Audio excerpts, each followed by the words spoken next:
एवं आपका प्यारा परिवार स्वस्थ, सुरक्षित, सुखी एवं समृद्ध रहें, यही प्रार्थना। छोटा घर हो या बड़ा घर, हर घर में एक देवताओं के लिए स्थान अवश्य होता है। आज हम देखेंगे कि इन देव स्थानों में ऐसी कौन सी 6 वस्तुएं हैं जो नहीं होनी चाहिए। और देव स्थान उसे कहते हैं जहां से पॉजिटिव वाइब्रेशन का, सकारात्मक ऊर्जा का निर्माण होता है, जो पूरे घर को सकारात्मक करता है, समृद्ध करता है।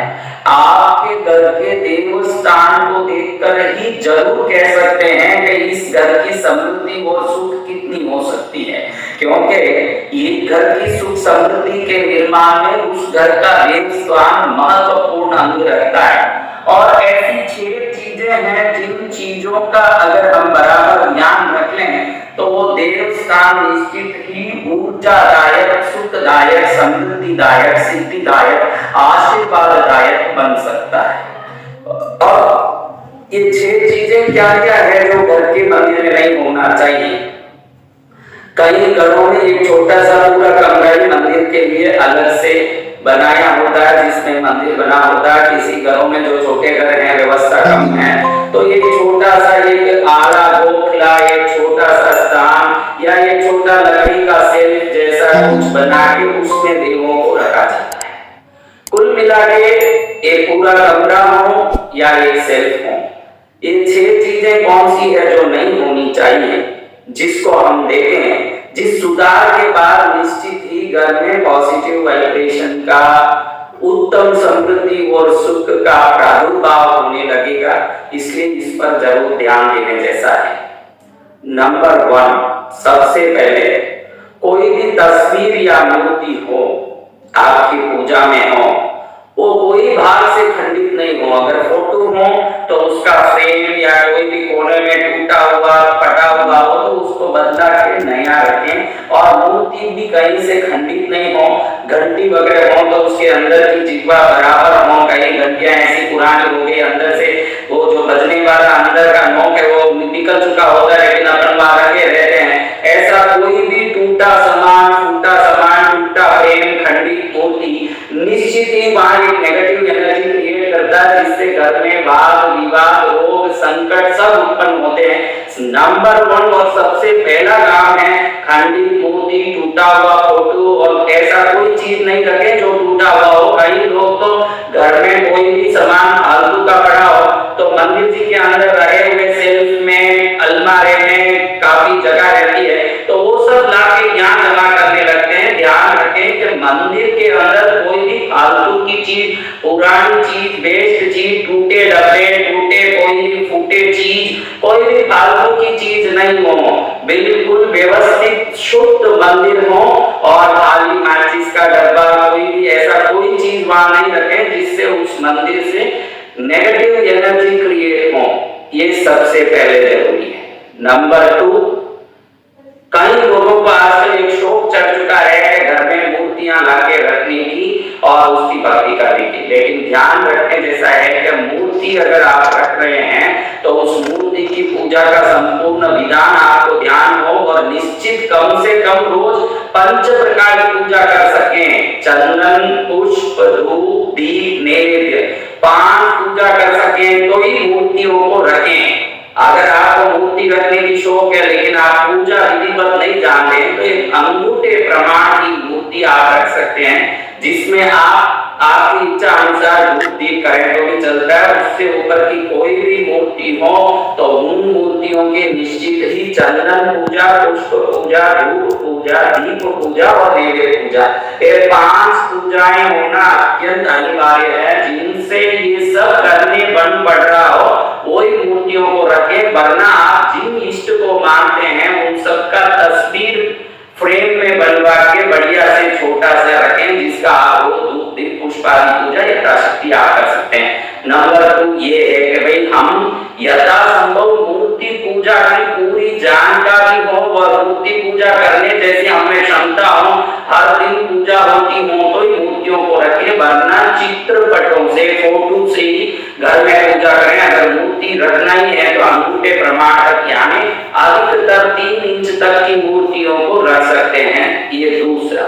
नंबर 3, तीसरा पॉइंट, जो मंदिर का कमरा है आपका, उस कमरे में एक भी जाला नहीं हो। अगर आपके घर के मंदिर में जाले लटक रहे हैं या आप जो मंदिर का छोटा सा सिंक बनाए हैं, स्थान बनाए हैं, उस स्थान के अंदर जाले लगा हुआ है, कचरा या धूल मिट्टी लगी हुई है, तो निश्चित ही उस घर में विवाद और रोग का उत्पत्ति अवश्य होता है। इसलिए घर के मंदिर को शुद्ध रखें, पूरे घर को तो शुद्ध रखना ही चाहिए। पूरा घर ही हमारे लिए स्वच्छता का स्थान होना चाहिए।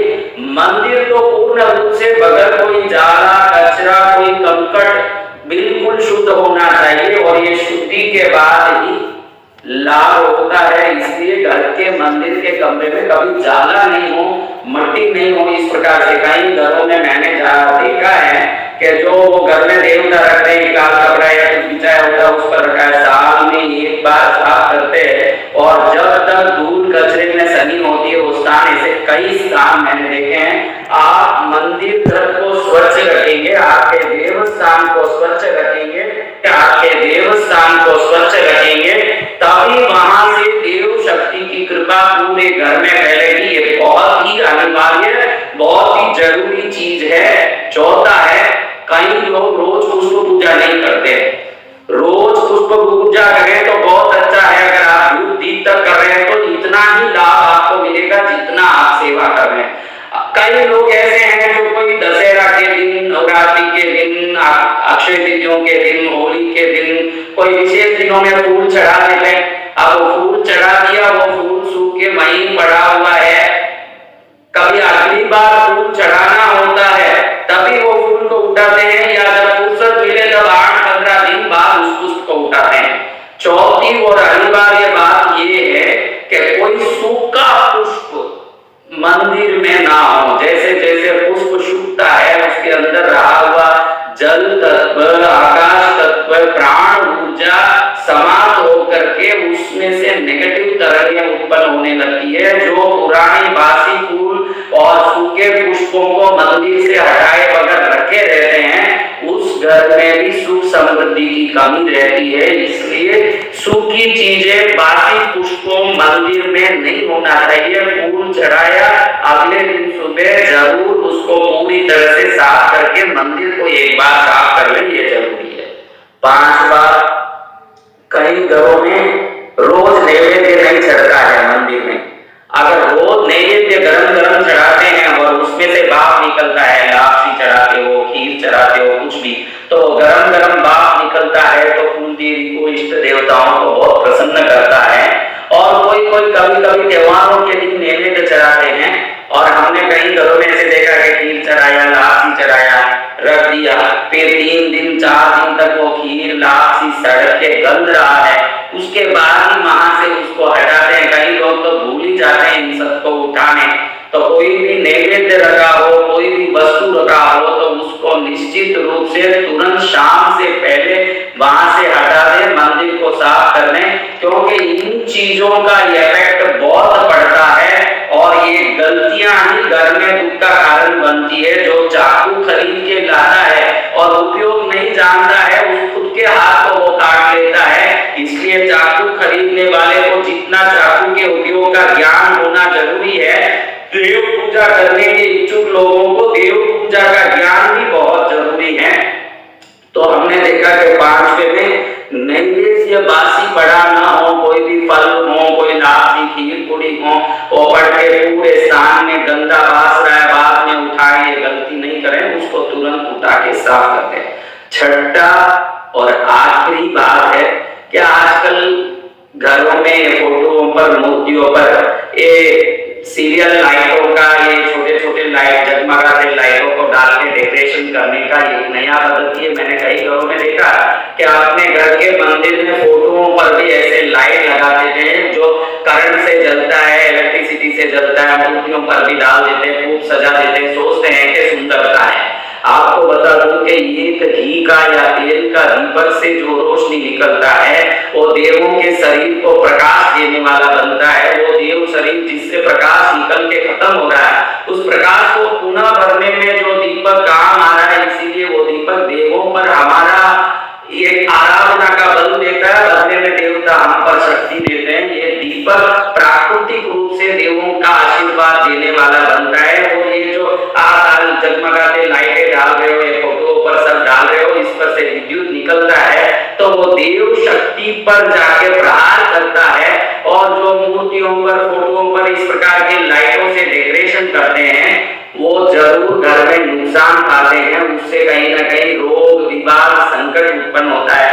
अगर आपको डेकोरेशन करना है तो घर के मंदिर के ऊपर भाग में, दरवाजे पर, बाहर आपके जो सेल्फ है देवों का या कमरा है, उस पर कर सकते हैं। जो पूजा कर रहे हो उन्हीं फोटो पर या मूर्तियों पर लाइटें डाल करके सजाने से निश्चित ही देव कृपा की कमी हो जाती है। इसलिए छठे कारण में ये सब चीजें ना करें तो बहुत अच्छा है। ये 6 चीजें, नंबर 1 कोई बेछेद वाला खंडित फोटो या मूर्ति नहीं हो, इसका पूरा ध्यान रखें। नंबर 2 किसी भी प्रकार से बड़ी मूर्तियों की पूजा करनी हो, जानते हो कि हम अभिषेक कैसे करें, चंदन पूजा कैसे करें, पुष्प कैसे चढ़ाएं, धूप दीप नैवेद्य फल कैसे चढ़ाएं, और 100% रोज कर सकते हो वही ये मूर्ति पूजा और साधना करें। तीसरे में घर उस स्थान पर कोई ज्यादा कचरा नहीं हो, चौथा सूखा पुष्प कुछ नहीं हो, एकदम बासी पुष्प पड़ा नहीं हो, उसको शुद्ध रखें। 5वें में नैवेद्य बासी वहां पड़ा न रह जाए, पहले तुरंत शाम से पहले सुबह चढ़ाए वो शाम पहले वो साफ कर दें। 6ठे में ये जो electric bulb light, serial light वगैरह आए हैं, उससे मूर्तियों को, फोटोओं को नहीं सजाएं, क्योंकि घर घर में आजकल इसकी प्रथा शुरू हो गई है। नवरात्रि आई, दिवाली आई, हम सीधे मूर्ति फोटो पर सब लाइटें लगाने लगते हैं। देवों पर ये विद्युत की लाइटें नहीं डाली जाती है, उनकी दीपक धूप से पूजा होती है।